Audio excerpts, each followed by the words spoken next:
కానీ చాలా స్పష్టంగా చెప్తా ఉన్నాము, వేరుశెనగ ఎట్టి పరిస్థితుల్లో కూడా కుప్పలు వేసి మాత్రమే టెండర్కు పోవాలా. మిగిలిన మార్కెట్ యార్డులో కుప్పలుగా వేసి అమ్మడమేంది, అతిపెద్ద ఆధునిక మార్కెట్ యార్డులో కుప్పలు వేయలేకపోవడమేంది. ఇది అధికారుల వైఫల్యం కూడా ఉందని నేను భావించేటువంటి పరిస్థితి కనిపిస్తుంది. అంతవరకు ఓరల్గా చెప్పి ఉన్నాను. ఇప్పుడు రాతపూర్వకంగా లెటరు అధికారులకు సమర్పిస్తాను. కుప్పలుగా వేయాల్సిందే అని కూడా చెప్తాను. ఆ కాపీని సంబంధిత పై అధికారులకు పంపిస్తాను. కలెక్టర్ గారికి కూడా మా వైపు నుంచి వినతి పత్రాన్ని ఒకటి ఇస్తామని కూడా ఈ సందర్భంగా తెలియజేస్తూ, రైతులకు ఎప్పుడూ అండగా ఉంటామని, రైతులు ఎక్కడ మోసపోకుండా చూసుకుంటామని ఈ సందర్భంగా తెలియజేస్తూ ముగిస్తున్నాము. లైసెన్సులను రద్దు చేస్తాము, కఠిన చర్యలు తీసుకుంటాము, నోటీసులు ఇస్తామన్నారు, ప్రయత్నం చేసినారు. పాపం గోవింద్ గారు కూడా ప్రయత్నం చేసినారు. ఈయన ప్రయత్నం చేస్తున్నప్పటికీ ఇది మన కంట్రోల్లోకి రాలేనటువంటి పరిస్థితిని చాలా స్పష్టంగా బహిరంగ రహస్యం ఇది. కలెక్టర్ గారి ఆదేశాలు కూడా చాలా స్పష్టంగా ఉన్నాయి. కేవలం రైతుల దగ్గర నుంచి కుప్పలుగా మాత్రమే వేరుశెనగను వేసుకొని అధికారులు కూడా స్పందించాల్సినటువంటి అవసరం ఉంది. రైతులు కూడా దళారీలకు సపోర్ట్గా మాట్లాడేటువంటి పరిస్థితి మనం చూస్తూ ఉంటాం. ఇప్పుడు ఆరేయడం వల్ల క్లీనింగ్ ఛార్జెస్ అవన్నీ ఎక్స్ట్రా మీకు డబ్బులు పడతాయి కదా, మీకు ఇబ్బంది కదా, మీకే నష్టం కదా. పాపం వీళ్ళ రైతులు దళారీలతోటి కొంత ఆర్థిక పరమైన సంబంధాలు ఉంటాయి. నీ పేరు? నా పేరు మోహన్ రెడ్డి. మోహన్ రెడ్డి. నీ పేరు పెద్దనా? శివయ్య. శివయ్య. నువ్వనా?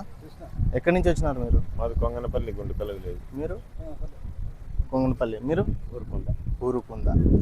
ఇప్పుడు ఇక్కడ వేరుశెనగ అమ్మడానికి వచ్చినారా? ఎక్కడన్నా మీ వేరుశెనగ? ఇవేనా ఇట్లా ఆరాయద్దు కదా, కుప్పలేయాలి కదా. కుప్పలు ఎత్తే వాళ్ళు పచ్చిగా ఉన్నాయి కదా, 3000 4000 అడుగుతారు. ఆరేస్తే అంత 5000 6000 అడుగుతారు. ఇప్పుడు ఆరేయడం వల్ల క్లీనింగ్ ఛార్జెస్ అవన్నీ ఎక్స్ట్రా మీకు డబ్బులు పడతాయి కదా, మీకు ఇబ్బంది కదా, మీకే నష్టం కదా. మళ్ళీ ఇది తప్పు కదా, అడగాలి కదా మీరు. వాళ్ళని అడిగితే ఏమంటారు? అడిగితే మీ పచ్చిగా ఉన్నాయి కదా, దానికి 3000 4000 పోతాయి, ఇట్లా అరబెట్టుకుంటే అంత రేటు పోతాయి అని. ఈరోజు మనం మార్కెట్ యార్డులో ఉన్నాము. మార్కెట్ యార్డులో మార్కెట్ నియమ నిబంధనల ప్రకారంగా ఇట్లా వేరుశెనగలు ఆరేసి అమ్మడానికి లేదా టెండర్కు అనర్హంగా ఉంది. అదే మాదిరిగా కలెక్టర్ గారి ఆదేశాలు కూడా చాలా స్పష్టంగా ఉన్నాయి. కేవలం రైతుల దగ్గర నుంచి కుప్పలుగా మాత్రమే వేరుశెనగను వేసుకొని దాన్ని మాత్రమే టెండర్కు తీసుకొని దాని ద్వారా కొనుగోలు చేయండి అని కలెక్టర్ గారి ఆదేశాలు చాలా స్పష్టంగా ఉన్నాయి. కానీ కొంతమంది వీళ్ళకి రకరకాల మాటలు చెప్పి దీన్ని కుప్పలు వేయించకుండా దాన్ని ఆరేయించి దాన్ని ప్రాసెసింగ్ పేరుతోటి డబ్బులు వసూలు చేసి రైతుల దగ్గర, పేద రైతులు, వీళ్ళ పాపం గుంతకల్ నుంచి వచ్చినారు, ఈయనేమో ఉరుకుంద నుంచి వచ్చినారు, వీళ్ళ దగ్గర నుంచి డబ్బులు వసూలు చేసి ఈ రకమైన కార్యకలాపాలు చేస్తున్నారు.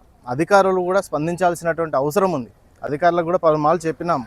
గతంలో గోవింద్ గారైనా ఇప్పుడున్న ప్రజెంట్ సీతారామయ్య గారికైనా చెప్పినప్పటికీ ఇక్కడ కొంత వ్యత్యాసం మనం గమనించాలి. పాపం వీళ్ళ రైతులు దళారీలతోటి కొంత ఆర్థిక పరమైన సంబంధాలు ఉంటాయి. దీంట్లో పెళ్ళో పేరెంటమో ఏదో జరిగినప్పుడు ఆ దళారీ 5000 10,000 వీళ్ళ ఖర్చులకు ఇస్తారు. కాబట్టి మా దని ఇచ్చినారు అన్న ఒక వినయంతో, వాళ్ళ మీద ఉన్నటువంటి ప్రేమతోటి వాళ్ళు ఇక్కడికి తీసుకుని వచ్చి ఇక్కడ అమ్ముతారు. వీళ్ళని కుప్పలేనియకుండా ఇట్లా ఆరబెట్టేస్తారు. రైతులు కూడా దళారీలకు సపోర్ట్గా మాట్లాడేటువంటి పరిస్థితి మనం చూస్తూ ఉంటాం సహజంగా. ఎందుకంటే పాపం ఆయన చెప్పినాడు కదా, దళారీ చెప్పినాడు కదా, ఆయనకు మనం సపోర్ట్ చేయాలా, లేకపోతే దాన్ని మళ్ళీ మన దగ్గర తీసుకోడేమో అనే భయంతో, బాధతోటి వీళ్ళు ఆ రకమైన పనులు మనం చూసేటువంటి పరిస్థితి ఆదంలో కనిపిస్తుంది. కానీ చాలా స్పష్టంగా చెప్తా ఉన్నాము, వేరుశెనగ ఎట్టి పరిస్థితుల్లో కూడా కుప్పలు వేసి మాత్రమే టెండర్కు పోవాలా. ఆరబెట్టడానికి అనుమతులు లేవు. ఇదంతా అనధికారికంగా చేసేటువంటి కార్యకలాపాలుగానే మనం భావించాలి.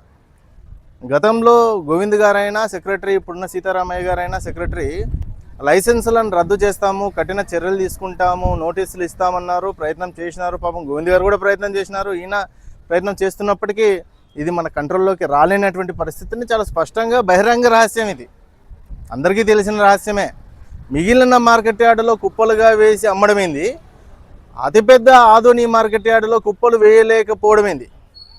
ఇది అధికారుల వైఫల్యం కూడా ఉందని నేను భావించేటువంటి పరిస్థితి కనిపిస్తుంది. అధికారులకు మరొకసారి సూచిస్తాను. ఇంతవరకు ఓరల్గా చెప్పి ఉన్నాను. ఇప్పుడు రాతపూర్వకంగా లెటరు అధికారులకు సమర్పిస్తాను. కుప్పలుగా వేయాల్సిందే అని కూడా చెప్తాను. ఆ కాపీని సంబంధిత పై అధికారులకు పంపిస్తాను. కలెక్టర్ గారికి కూడా మా వైపు నుంచి వినతి పత్రాన్ని ఒకటి ఇస్తామని కూడా ఈ సందర్భంగా తెలియజేస్తూ రైతులకు ఎప్పుడూ అండగా ఉంటామని, రైతులు ఎక్కడ మోసపోకుండా చూసుకుంటామని ఈ సందర్భంగా తెలియజేస్తూ ముగిస్తున్నాను.